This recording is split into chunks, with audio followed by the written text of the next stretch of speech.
आज या ठिकाणी या व्यासपीठावर उपस्थित असलेले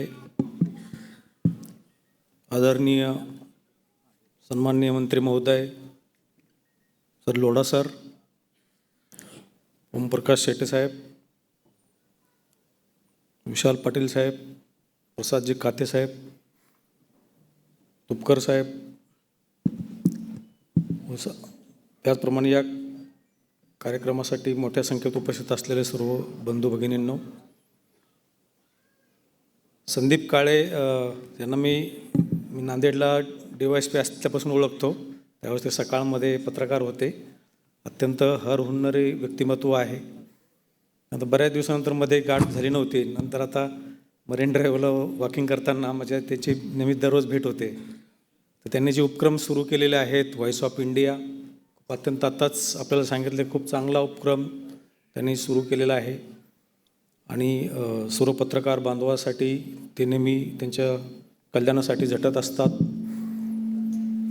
त्याचप्रमाणे शेटे साहेबांनी सुद्धा आपल्याला सर्वांना माहीत आहे, आपण त्यांना ओळखतो, किती लोकांना त्यांनी जीवनदान दिलं असेल याची कुठली ती त्यांच्याकडं सुद्धा त्यांची काही संख्या नसतील.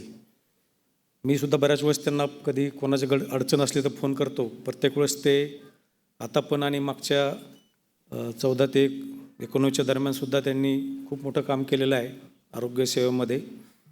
आणि जनतेची, सामान्य माणसाचं खूप सेवा त्यांच्या हातून झालेली आहे.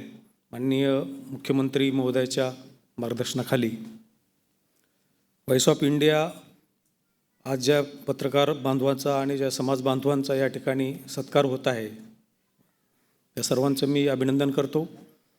यापुढे असेच आपण चांगले काम करत राहा समाजासाठी, महाराष्ट्रासाठी, आणि आपले महाराष्ट्राची प्रगती उत्तरोत्तर होत राहू अशी मी शुभकामना व्यक्त करतो. त्याचप्रमाणे व्हॉइस ऑफ इंडिया आणि व्हीओम इंटरनॅशनल फोरम आणि आयुष्यमान भारत मिशन यांनी हा जो कार्यक्रम या ठिकाणी आयोजित केलेला आहे आणि सर्वांना प्रोत्साहन देण्याचं जे ते काम करत आहेत, त्यासाठी त्यांचेसुद्धा धन्यवाद देतो. मला या ठिकाणी बोलवलं त्यासाठी मी त्यांचे आभार व्यक्त करतो. जय हिंद, जय महाराष्ट्र.